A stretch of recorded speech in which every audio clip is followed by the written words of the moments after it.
Yo no sé lo que a vosotros os sugiere el solo nombre del anticristo. Supongo que si hiciéramos unas preguntas saldrían respuestas distintas. Pero en general, a buen seguro que estamos pensando en una figura fantástica, enigmática, sobre todo en una figura del futuro, un peligro que no sabemos si es inminente, si nos acercamos a este futuro. Y ello a remolque de lecturas, de impresiones, hasta de algunas películas que se han hecho últimamente, sobre todo en el cine, donde se habla de una manera completamente fantástica sobre el anticristo. Pero hemos visto, igualmente, libros con títulos como El dictador del futuro. ¿Ha nacido ya el anticristo? ¿Cuándo será aceptado el anticristo como Mesías en Israel? ¿Cómo vamos a conocer al anticristo cuando venga? Etcétera, etcétera. Bien, yo, siguiendo el consejo del apóstol San Pablo, desearía no ir más allá de lo que está escrito y ceñirme estrictamente a lo que dice la palabra de Dios. Es posible que este ejercicio traiga sorpresas. Si uno estudia solo de acuerdo con la palabra de Dios, pues tendrá que empezar a corregir algunas ideas equivocadas o impresiones. La palabra misma, el vocablo anticristo en la Biblia, solo se encuentra en las cartas de Juan.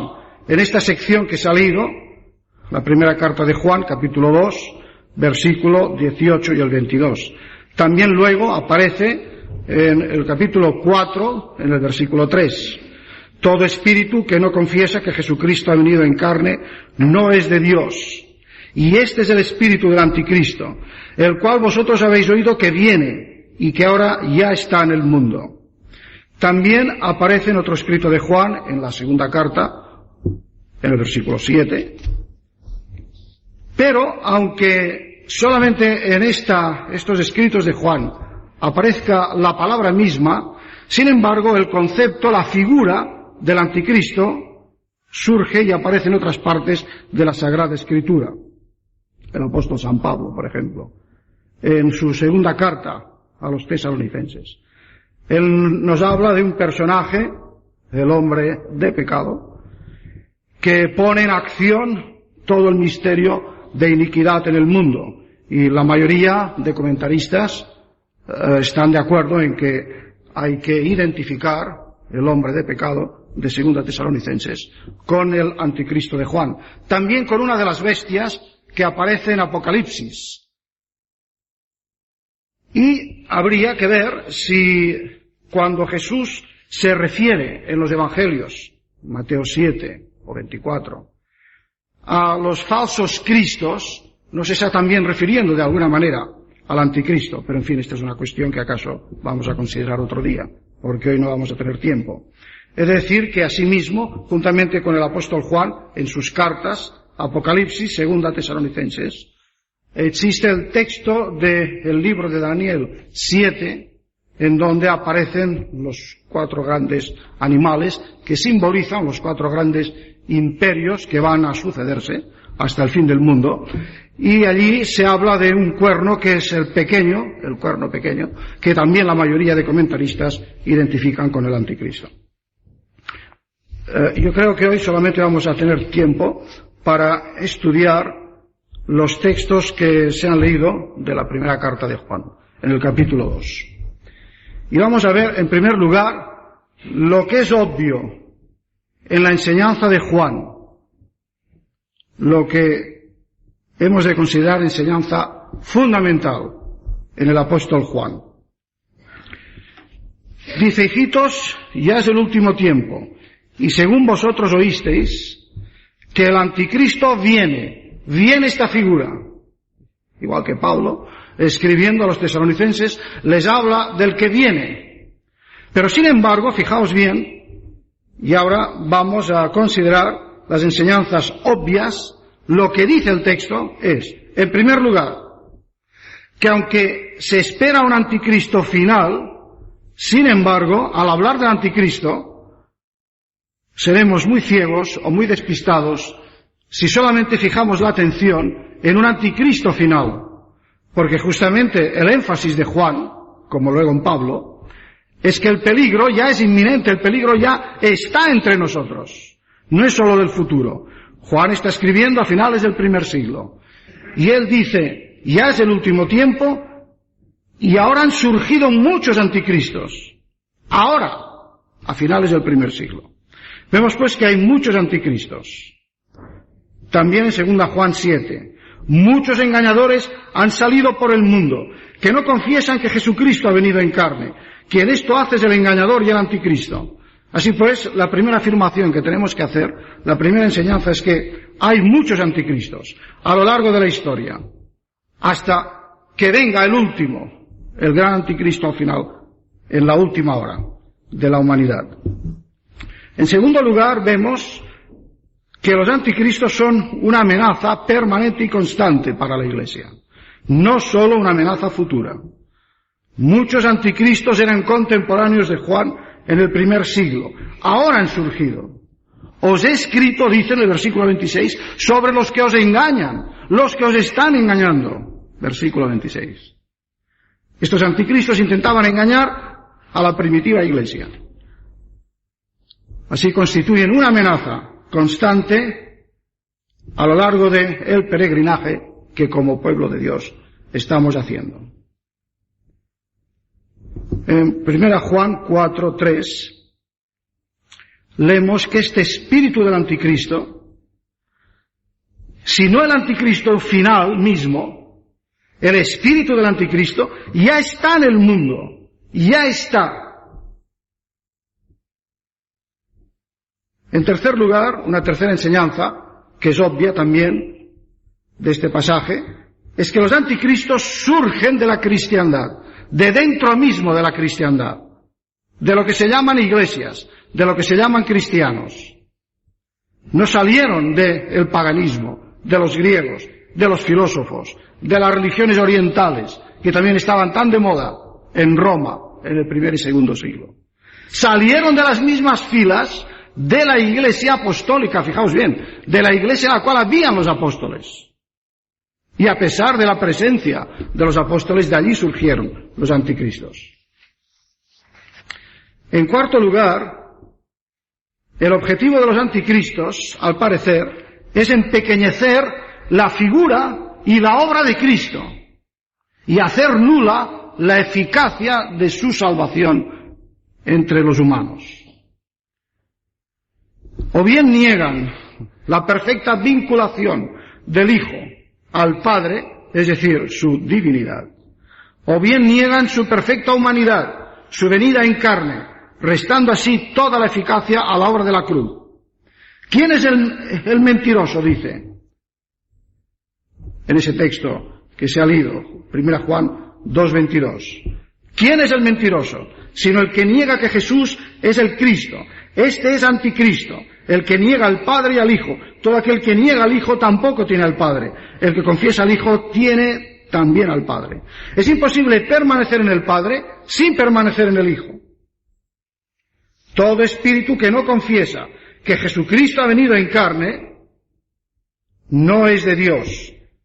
Pero es que no solamente dice que no es de Dios. Este es el espíritu del anticristo. Es decir, poner en duda la verdad acerca de Jesucristo. En quinto lugar, el discernimiento de los anticristos nos ayudará a comprender la naturaleza del tiempo en que vivimos y nos dará la perspectiva escatológica correcta. Dice en el versículo 18: hijitos, ya es el último tiempo. Repito, Juan escribía a finales del primer siglo. Hace casi 20 siglos que fue escrito esto. Hace casi 20 siglos, Juan decía que él vivía en el último tiempo. Y según vosotros oísteis que el anticristo viene. Así ahora han surgido muchos anticristos. Por esto, por el discernimiento que tenemos de esto, podemos aprender a conocer qué es el último tiempo. ¿Cuál es la naturaleza del tiempo actual? Es decir, del tiempo que va desde la primera a la segunda venida de Cristo.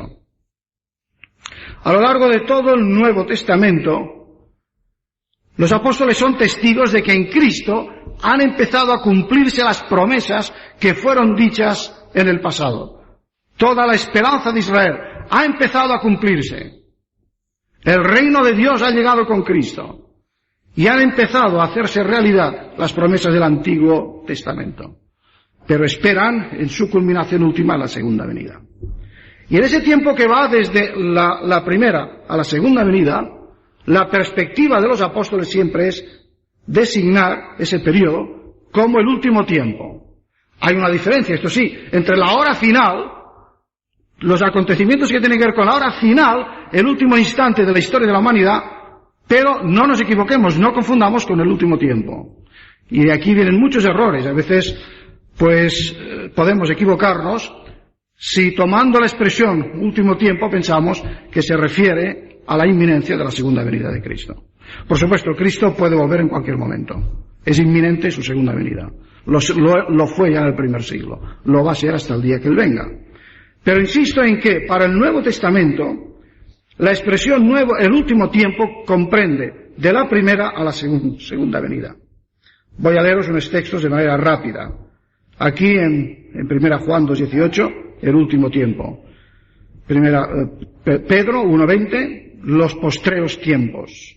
Hebreos 1:1, en estos postreros días. En Efesios 1:10, el cumplimiento de los tiempos.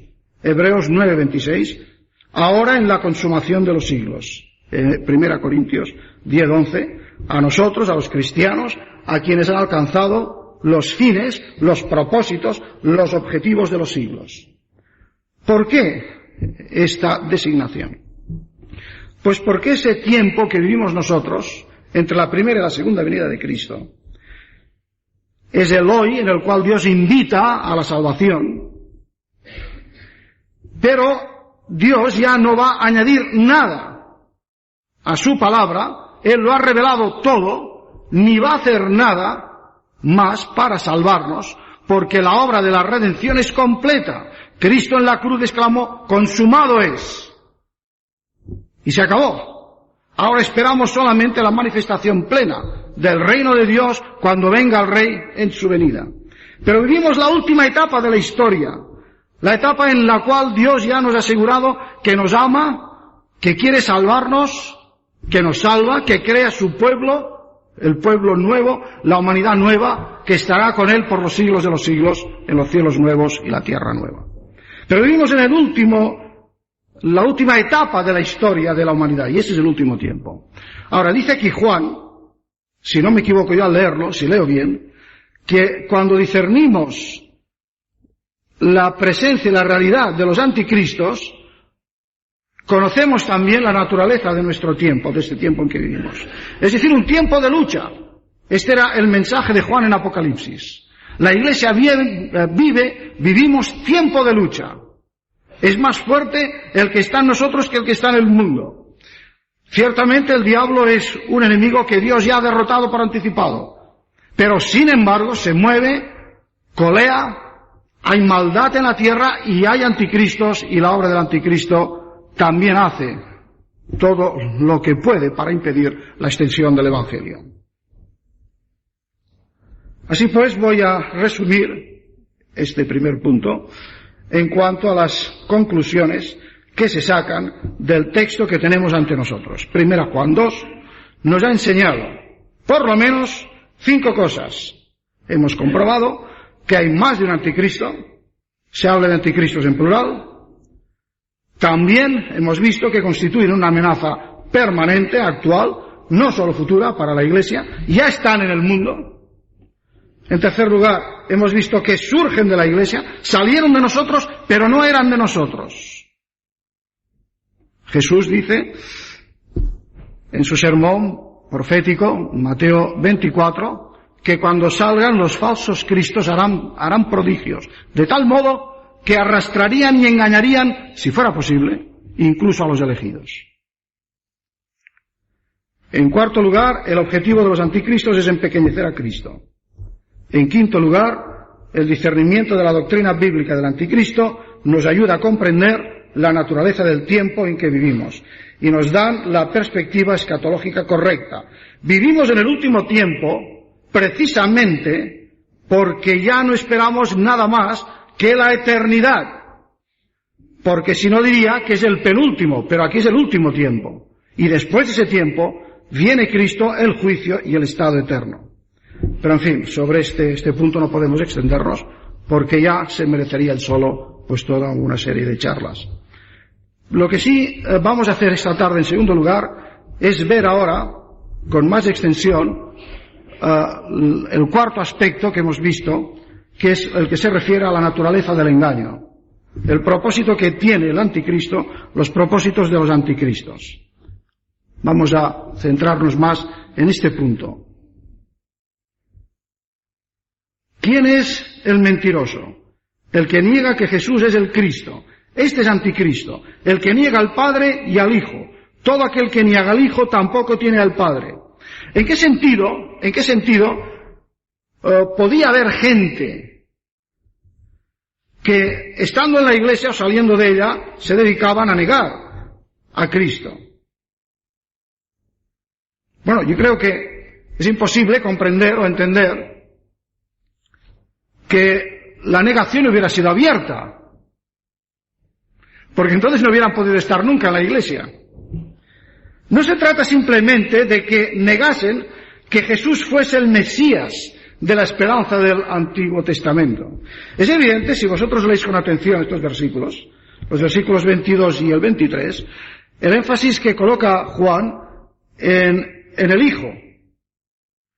Jesús como el Hijo. El que niega al Hijo no tiene al Padre. El que confiesa al Hijo tiene al Padre. Esto es así porque, como nos enseñan bien los Evangelios, había judíos que podían aceptar que Jesús fuese el Mesías. Eso lo podían aceptar. Y bueno, la prueba está en que hubo una gran cantidad de Mesías falsos que recibieron pues sus seguidores, por centenares o por miles. Ahora, lo que a los judíos les resultaba más difícil de aceptar era que Jesús no solo fuese el Mesías, sino que fuese el Hijo de Dios. Y que como Hijo de Dios fuese el Mesías. Esto era lo que les era realmente un escándalo, un tropezadero. Que el Mesías se presentara como el Hijo de Dios, como el Verbo eterno de Dios.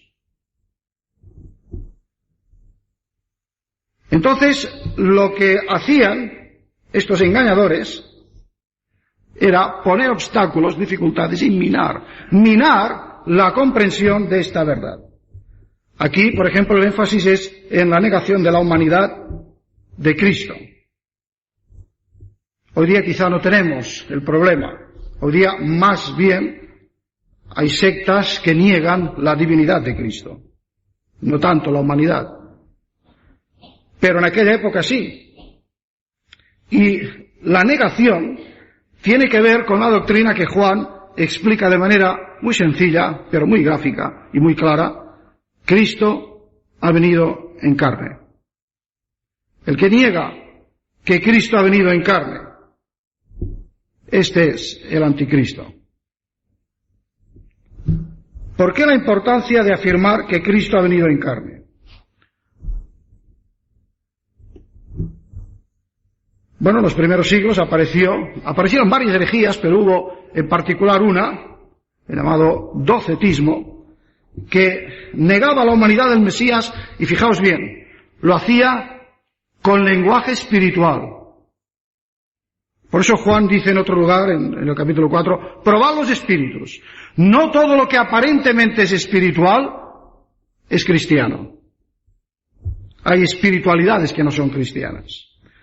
El razonar de los docetistas era el siguiente: Jesús, si realmente es Dios, como dicen sus discípulos, si hemos de aceptarlo como el Hijo de Dios,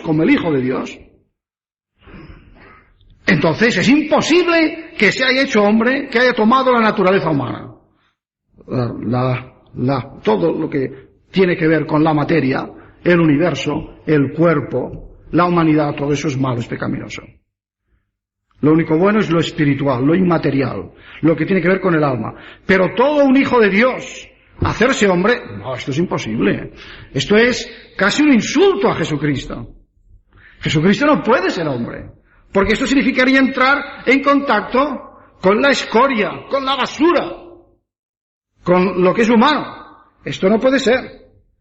Entonces a Jesús lo consideraban como un hombre. Jesús, no me refiero al Hijo de Dios ahora, estoy empleando el lenguaje de estos herejes de hace siglos. Jesús ha nacido y ha muerto como cualquier otro hombre. Pero el Verbo de Dios estuvo en él, se metió en el hombre Jesús, solamente durante su ministerio, a partir del bautismo, y luego lo abandona al pie de la cruz. Pero el que nace en Belén, el que va hasta el bautismo y el que muere en la cruz, este es un hombre que se llamaba Jesús. El Verbo solo estuvo con él en cierto periodo de su historia. Y a una distancia, no confundido o identificado con la humanidad. Bien, podéis ver que esto significa que Jesús ha entrado en contacto con la humanidad, pero no se ha identificado con ella. Ha servido de instrumento al Hijo de Dios, pero no es el Hijo de Dios. Por esto Juan insiste tanto. Hay que confesar al Hijo. De lo contrario estáis equivocados, aunque decís que creéis en Jesús. Hay que reconocer a Jesús como el Hijo de Dios. Y además como aquel que ha venido en carne, porque negar la humanidad de Jesús equivale a negar al Cristo. Equivale a negar que en la cruz se produjo una obra de redención realizada por el Verbo hecho hombre. Entonces vemos que estos errores hacían de Jesús un ser humano cualquiera, que fue investido por un periodo de tiempo, de fuerzas o poderes extraordinarios, pero negaban que el hombre Jesús y el Hijo Eterno fueran y sigan siendo la persona única de Jesucristo, poseedora de dos naturalezas perfectas, sin confusión ni división humana y divina. Negaban la encarnación. Y la teología de estos herejes, como ha dicho un comentarista de estas cartas, no solamente es que es defectuosa, es que es diabólica. Hay errores y errores, pero hay errores que son diabólicos, porque tratar de aparentar, o incluso creérselo sinceramente, de que estamos considerando de manera más espiritual, más reverente, más piadosa a un Jesús que no se ha identificado con la carne, que no es humano 100%, esto es diabólico. Porque si quien murió en la cruz no es un ser humano como tú y como yo, no nos ha salvado ni a ti ni a mí. Solamente ha podido ser nuestro representante si realmente fue tan humano como lo soy yo y como lo eres tú. Pero al mismo tiempo el valor infinito de su obra también está en el hecho de que él era el Hijo de Dios. De lo contrario, su sacrificio sería el de un simple hombre. Bueno, podéis ver pues que para el apóstol Juan, negar cualquier aspecto fundamental de la persona de Cristo, su humanidad, su divinidad, y luego, como espero que podamos hacer el próximo día, otros aspectos de la obra de Cristo, todo esto significa una obra diabólica, porque cierra el camino que conduce a las personas hasta la salvación que es en Cristo. No puede aceptarse ningún sistema que niega que Jesús es el Cristo venido en carne. Es decir, no puede aceptarse ningún sistema que niega o bien la humanidad o la divinidad de Cristo. Contra estos anticristos hemos de afirmar rotundamente, no que el Cristo hubiese venido a la carne de un hombre llamado Jesús, sino que Jesús era el Cristo venido en la carne. En Belén no nace un niño que luego será el Cristo. En Belén nace el Verbo de Dios. Ya es el Verbo de Dios. En el principio era el Verbo, y el Verbo era con Dios, y el Verbo era Dios. Ese es el que nace en Belén.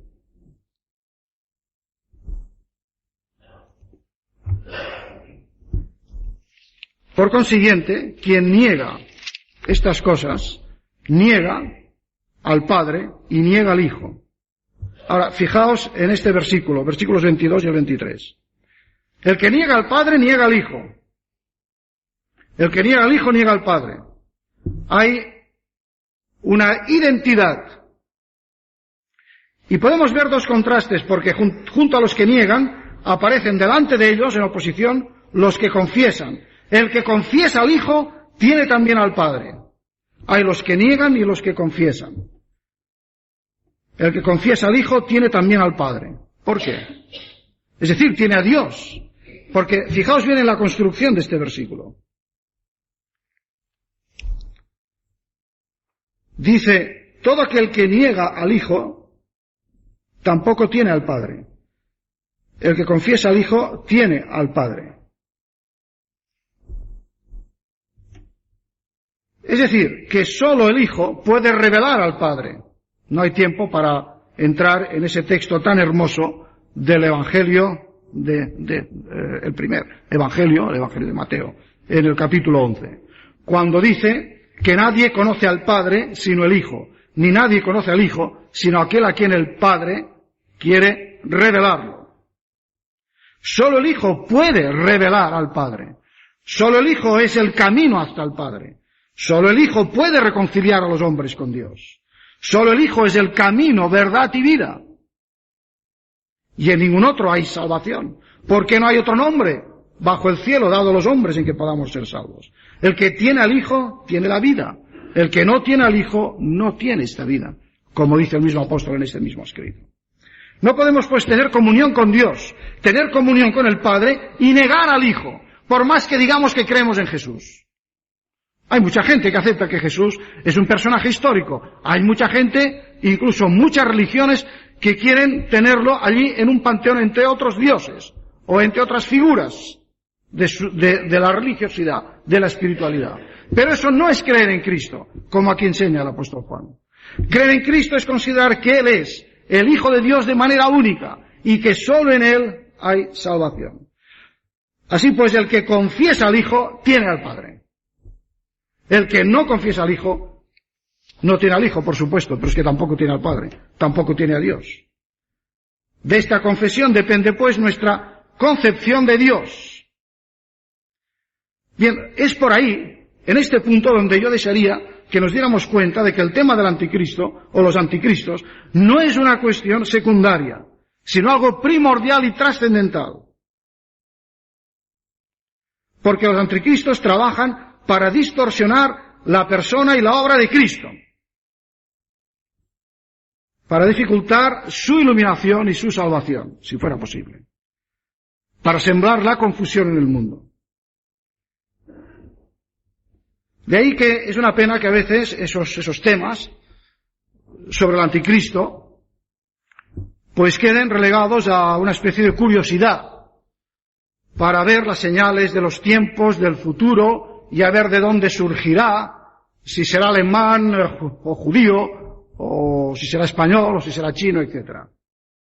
A lo largo de los siglos hay muchos ejemplos, os podría dar muchos ejemplos muy tristes de hipótesis que se han dado identificando al anticristo pues con este personaje, con otro y con otro y con otro. Este no es el objetivo que tiene la palabra de Dios al hablar del anticristo y de los anticristos. El objetivo que tiene la palabra de Dios, y esto vamos a verlo más ampliamente el próximo día, es despertar nuestra conciencia y ponernos sobre aviso ante todas aquellas fuerzas que son antievangélicas, es decir, que son antievangelio. Y lo que es antievangelio, en primer lugar, es anticristiano. Esto es abrir nuestros ojos para ver lo que en el mundo de hoy se mueve, las corrientes de pensamiento, de modas y de modos, de estilos de vida, que son anticristianos y que en última instancia son utilizados por estos anticristos, que minan nuestra fe en Jesucristo, que estorban el camino hacia Cristo. La prueba no solo es doctrinal, fijaos bien que es existencial, es vivencial, porque habla de confesar, como ya antes os he explicado. Unos niegan, pero otros confesamos. Entonces, la prueba es vivencial, porque la profesión de fe del cristiano se relaciona fundamentalmente con la persona de Jesucristo. El cristianismo es Cristo, y si no es Cristo no es nada. Pero es Cristo de tal manera que lo entendamos bien y sepamos bien quién es Él. ¿Quién dicen los hombres que yo soy? Jesús estuvo 3 años enseñando a un grupo de escogidos, a los 12, para llevarlos al final a aquel examen. ¿Quién dicen los hombres que yo soy? ¿Quién decís que soy? ¿Quién decís vosotros? Y sabéis la confesión. Tú eres el Hijo de Dios, el Hijo del Dios vivo. Todo el aprendizaje conducía a esto, porque luego los apóstoles van a ser el fundamento de una iglesia que ha de confesar y ha de vivir esto durante todos los siglos hasta que Cristo vuelva. Por consiguiente, todo aquel que se confiesa unitario, que cree que Dios no es Padre, Hijo y Espíritu Santo, cualquier miembro de cualquier secta que niega la divinidad de Jesucristo o la humanidad de Jesucristo, no es cristiano, así de sencillo. Lo decimos con mucho amor, porque Dios nos manda amar a todos los hombres. Pero también por amor a los equivocados tenemos que decir y repetir que cualquiera que se dice unitario no es cristiano. Cualquiera que no confiesa que Jesucristo es el Hijo de Dios y Cristo venido en carne, no es cristiano. Esta es la prueba que tenemos que aplicar a todo grupo, a todo culto, incluso a algunas iglesias que se llaman tales, para ser juzgados, para ser vistos bajo el tamiz, bajo la luz de la palabra de Dios. Bien, en tercer lugar, vamos a considerar ahora cómo podemos nosotros vencer al anticristo, cómo salvaguardarnos de los anticristos. Vamos a continuar en nuestro texto, la primera carta de Juan, en el capítulo 2, pero también vamos a leer algo en el capítulo 4. Versículos del 1 al 4. Amados, no creáis a todo espíritu, sino probad los espíritus si son de Dios, porque muchos falsos profetas han salido por el mundo. En esto conoced el Espíritu de Dios. Todo espíritu que confiesa que Jesucristo ha venido en carne es de Dios. Todo espíritu que no confiesa que Jesucristo ha venido en carne no es de Dios. Y este es el espíritu del anticristo, el cual vosotros habéis oído que viene y ahora ya está en el mundo. Hijitos, vosotros sois de Dios y los habéis vencido, porque mayor es el que está en vosotros que el que está en el mundo. Los habéis vencido. Qué nota tan alentadora. Juan escribe a unos cristianos que aun a sabiendas de que están bajo el peligro de los anticristos, ellos les han vencido a los anticristos que pugnaban por introducirse entre ellos.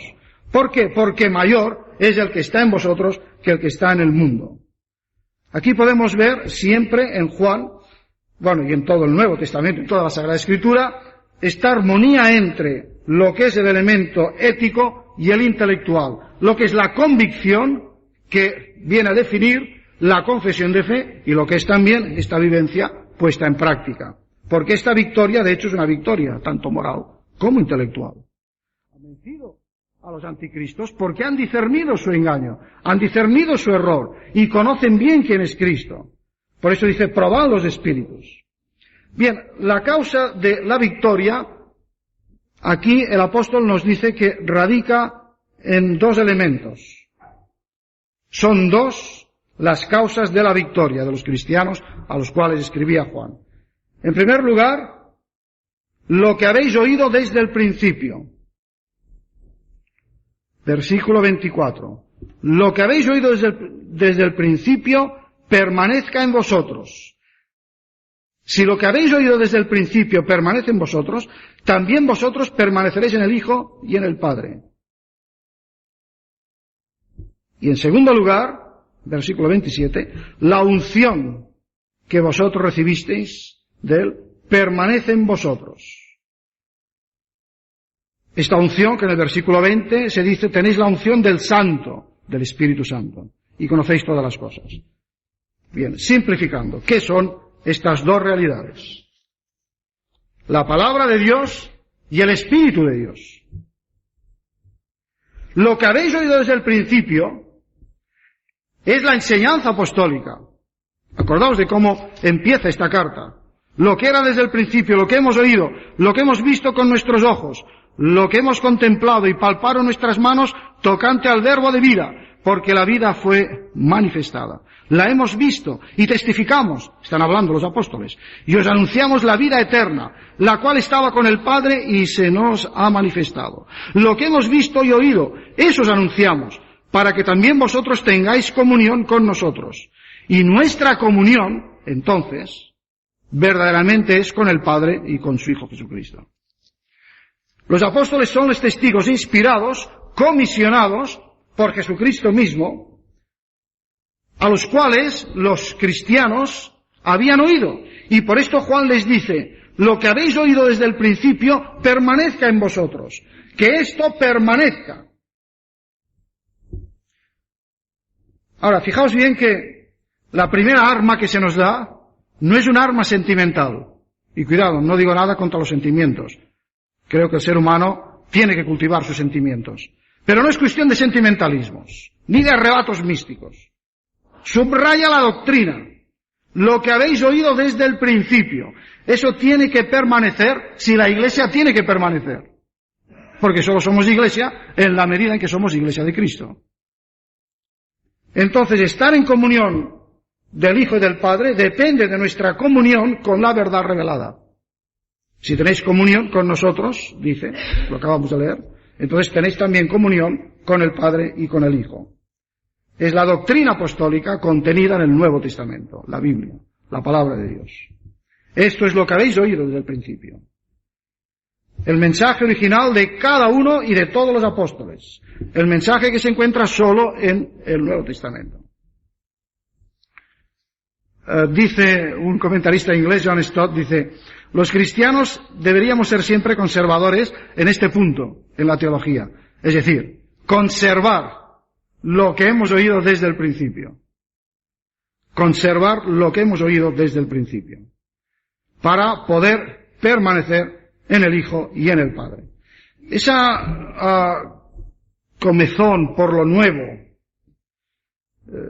que es típica de nuestra época, aunque también lo era del primer siglo. Acordaos que en Atenas el apóstol se encontró con gente que lo único que le interesaba no era escuchar la verdad, sino cualquier novedad. Ahora, eso delata insatisfacción. Es una expresión del pasotismo de nuestra época. Buscar siempre cosas nuevas. Cuando lo que verdaderamente Dios nos ha dado todavía no lo hemos acabado de entender. Y en este sentido siempre debe ser nuevo. Y siempre lo es. Pero la verdad del Evangelio se funda en ciertos hechos históricos que culminan en la vida y la obra de Jesucristo, y este es el fundamento de nuestra fe.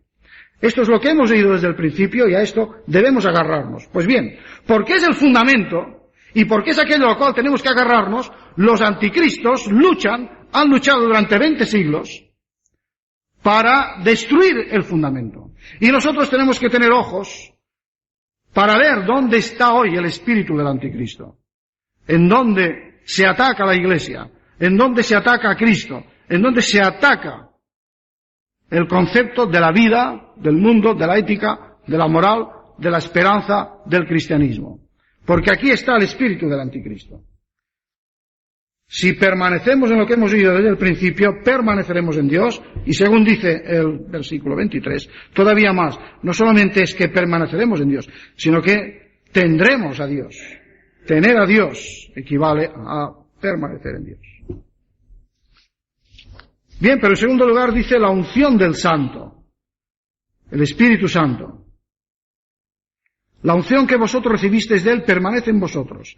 Después de señalar la protección, que significa la enseñanza apostólica, para nosotros el Nuevo Testamento, ahora Juan indica la segunda cosa que nos guarda, la unción del Santo, el Espíritu Santo. El Espíritu Santo que Jesús ha prometido dar a sus discípulos para siempre. Juan 14:16. Y no tenéis necesidad de que nadie os engañe. No hay necesidad de que nadie nos engañe.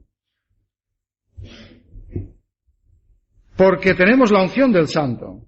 Y Él os enseña todas las cosas. Y esta unción es verdadera. Y no es mentira. Según ella os ha enseñado. Ahora, hijitos míos, permaneced en él. Bien, alguien quizá pueda aquí sacar una conclusión equivocada, a veces se ha sacado, pensando que, bueno, como que yo tengo la unción del Santo, pues yo no necesito ya que nadie me enseñe nada. Pero eso sería no entender las palabras de Juan y sacarlas de su contexto, al menos por 3 razones. Ya digo, es fácil exagerar esta declaración de Juan, aislándola del resto de la Biblia. Acordaos que en Jeremías 31, 34, también cuando el profeta de Israel ve la época del Mesías, cuando dice que entonces el Señor nos va a dar un corazón nuevo, dice, y entonces ya no tendréis necesidad de que nadie os enseñe. También lo dice allí el profeta. Y hay que leerlo en su contexto. Bien, hemos de considerar 3 cosas. En primer lugar, lo que acaba de decir el mismo Juan sobre la importancia de permanecer en la verdad apostólica.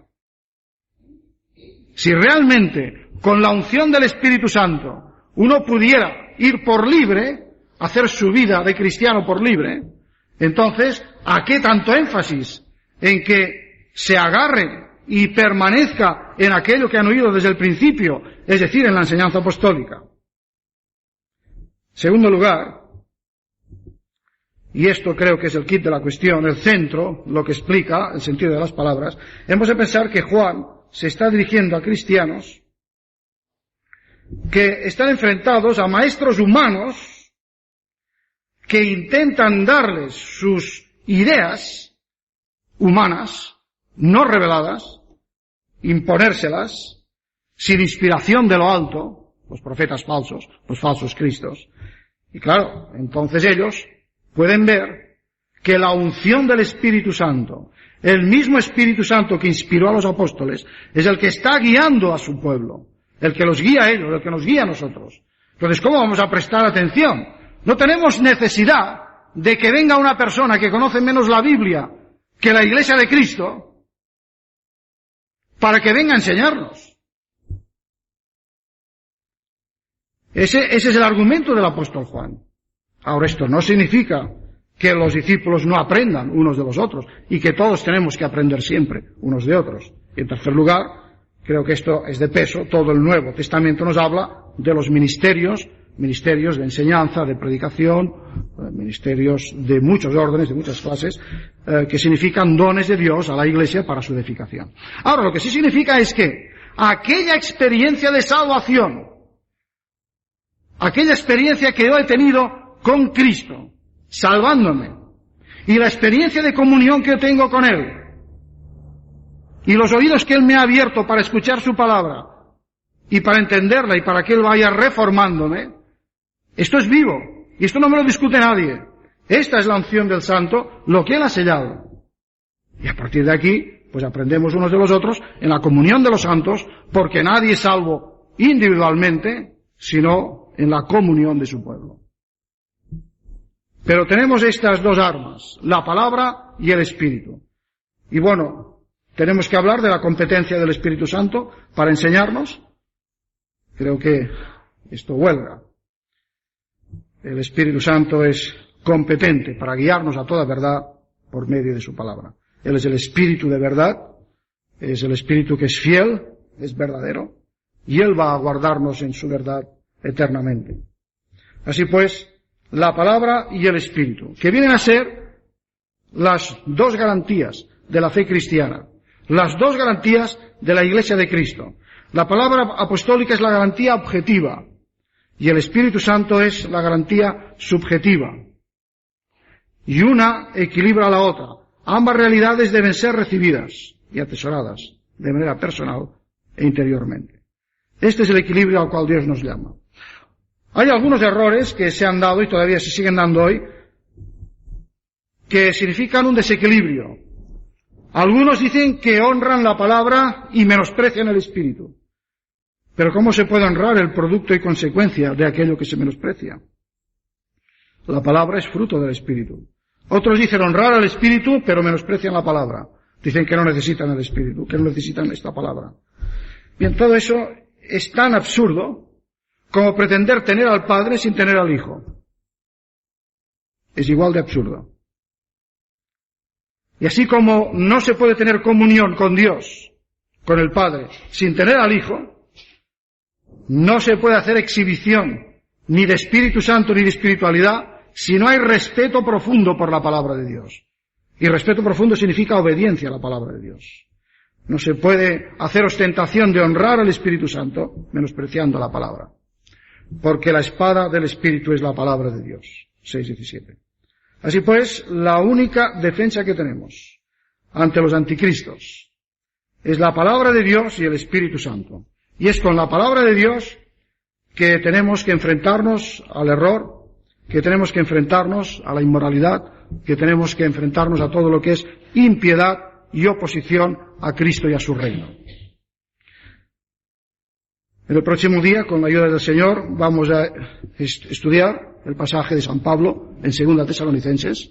Hablaremos quizá algo más de lo que se supone que será el anticristo final, pero quiero que nos demos cuenta de una cosa, que tanto aquí Juan como los otros apóstoles, su énfasis es, sí, estamos esperando un anticristo, pero la preocupación de los apóstoles es pastoral. Es una preocupación de decir, pero cuidado porque el espíritu del anticristo final ya está en muchos anticristos. El misterio de iniquidad está activo en el mundo. Se halla activo en el mundo. No nos hagamos ilusiones. Por esto el énfasis del apóstol, probad los espíritus. De ahí que si viene alguien a nosotros con doctrinas extrañas, creo que tenemos que hacernos los siguientes interrogantes, planteárnoslos y planteárselos. ¿Es correcta su doctrina de Dios, su doctrina sobre el Padre, sobre el Hijo, sobre el Espíritu Santo? ¿Es Jesucristo para estas personas el Hijo de Dios, Salvador y Redentor, Señor, Salvador y Redentor? ¿Es correcta su doctrina de la salvación? ¿En quién hemos de confiar para ser salvos? ¿En Cristo únicamente y suficientemente? ¿O en alguien más, o en algo más? ¿Se basa en la palabra de Dios, en las Escrituras inspiradas por el Espíritu Santo? ¿O se sirve también de otras autoridades? ¿Es consecuente su conducta con su doctrina? Dice el Señor en su sermón profético, por sus frutos los conoceréis. Si no tenéis más argumentos ni más medios de ver las cosas, entonces mirad los frutos. Y al contemplar el fruto, una de las cosas que rápidamente observamos, y es el planteamiento que también tenemos que hacernos, es, ¿busca la gloria de Dios o busca la propia vanagloria? Creo que esto es un detalle muy importante. A mí me llama la atención que los dos grandes apóstoles, Pedro, Pablo, cuando escriben lo que se ha dado en llamar sus testamentos, la segunda de Pedro, segunda carta de Pedro y la segunda a Timoteo, ellos eran conscientes de que estaban escribiendo su voluntad última. Y entonces ponen un gran énfasis en contra de los maestros falsos. Es el equivalente de los anticristos. Si vosotros leéis, por ejemplo, la segunda de Pedro, capítulo 2, versículos del 1 al 22. Dice, estos falsos maestros introducen herejías de perdición, niegan al Señor, atraen sobre sí destrucción, arrastran a otros en disoluciones. El camino de la verdad es blasfemado. No sirven al pueblo de Dios, se sirven del pueblo de Dios. Son maestros en palabras, pero son fingidos. Promueven la anarquía, son hedonistas, fuentes sin aguas, estériles. Y pecan contra el Espíritu Santo, llegando a la apostasía última. Por esto, en el testamento de San Pablo, en 2 Timoteo 4, 1, 5, el consejo del gran apóstol es, predica la palabra, esto es lo que es importante, enseña esta palabra, vive esta palabra, esto es lo que es más importante. Es lo único que puede contrarrestar el error, la superficialidad, las mentiras, los engaños. Hay que discernir los espíritus para que no nos veamos a veces envueltos en las corrientes del anticristo. Que Dios nos ayude, pues, a que sea así y que Él nos dé no solamente curiosidad por la doctrina del anticristo, sino curiosidad por toda la doctrina bíblica y por todo lo que tiene de advertencia en contra del error y del pecado. Que así sea.